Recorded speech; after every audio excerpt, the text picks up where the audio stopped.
Middle ఈస్ట్లో war ఎఫెక్ట్తో మన జేబులకు చిల్లులు పడుతున్నాయి. సామాన్య మధ్యతరగతి ప్రజలపై ధరల భారం నలువైపుల నుంచి విరుచుకుపడుతోంది. ఉదయం తినే టిఫిన్ నుంచి నిత్యావసరాలు, ఎలక్ట్రానిక్ వస్తువులు, మందుల వరకు అన్నింటి ధరలు అమాంతం పెరిగిపోయాయి. గత నెల రోజులుగా మార్కెట్లో చోటు చేసుకున్న ఈ మార్పులతో జీవన వ్యయం పెరిగి ప్రజలు వెలవెల్లాడుతున్నారు.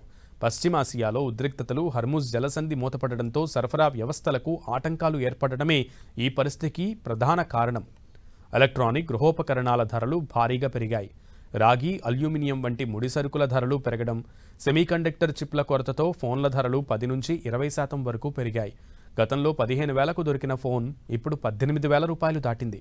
ఏసీల ధరలు 15%, టీవీల ధరలు 10%, వాషింగ్ మిషన్లు, రిఫ్రిజిరేటర్ల ధరలు 8 నుంచి 15% వరకు భారీగా పెరిగాయి.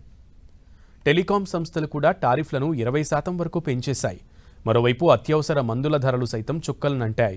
ఏప్రిల్ 1 నుంచి జ్వరం, మధుమేహం, బీపీకి వాడే 760 రకాల మందుల ధరలు పెరిగాయి. పారాసిటమాల్పై ఏకంగా 92% ధర పెరగడం ఆందోళన కలిగిస్తోంది.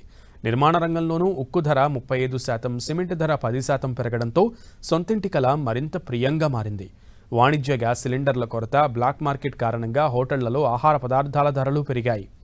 ఇడ్లీ, దోశ వంటి టిఫిన్ల ధరలు ప్లేటుకు 10 రూపాయల నుంచి 15 రూపాయల వరకు పెంచేశారు. ఆన్లైన్ ఫుడ్, గ్రాసరీ యాప్లలోనూ ధరలు 6 నుంచి 9% వరకు పెరగడంతో వినియోగదారులపై తీవ్ర ప్రభావం పడుతోంది. ఒకదాని ధర పెరగడం గొలుసుకట్టుగా మరోదానిపై ప్రభావం చూపుతూ అన్ని రంగాల్లోనూ ధరల మంట కొనసాగుతోంది.